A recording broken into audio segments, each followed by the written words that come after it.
In the 15th year of his reign, King Henry of England faced a land divided, besieged by rebels, haunted by whispers of war, and stalked by shadows not born of men. Across the shires rose a rebellion called the Sons of Sinners, zealots and outcasts who defied the crown and vanished into the wild. To crush them, the king dispatched his knights across the realm. But their true war lay hidden, a war not of men, but of monsters.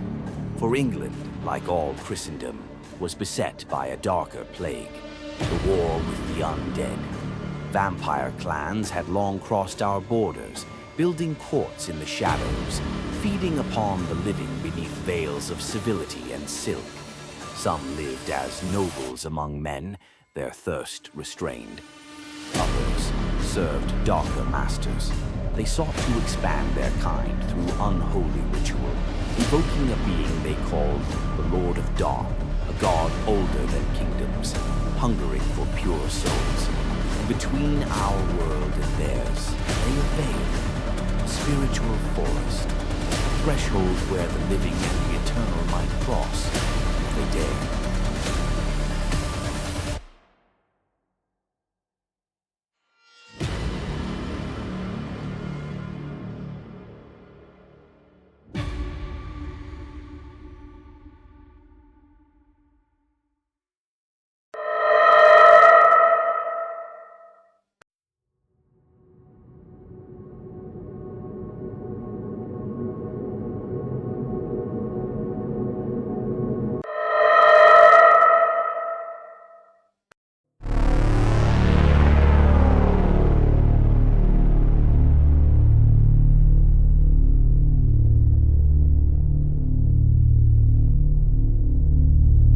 So begins our tale on a night of rain and ruin, when destiny itself was carried through the storm. A lone man stood upon the balcony of a mountain cabin, a child in his arms, the storm raging around him.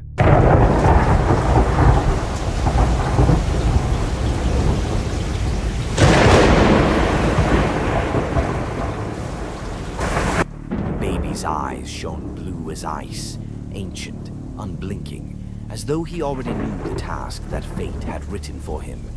Through the downpour came a carriage, wheels shrieking against the mud, and from it a woman, dark-haired, fierce of heart, rushing toward the man who held the child. "Where is Sister Teresa?" she cried. "She left in haste," said the man, "with the child." "She took the boy?" "No," he said, "I have him." The woman looked upon the infant, and for a breathless moment, joy pierced her grief. At last, he had arrived. Inside the cabin, the woman found her, a princess, lifeless on the floor, her white gown soaked in red. She wept, calling her name, Princess Eve. But grief gave way to ritual. With trembling hands, she drew a circle of chalk and began to pray. "Lord of Dark, Lord of my soul, hear me through your blood of my blood. Receive the soul of your loyal servant. Her will was your will, her sacrifice your glory." As the final words left her lips, the heavens answered. Lightning tore the sky.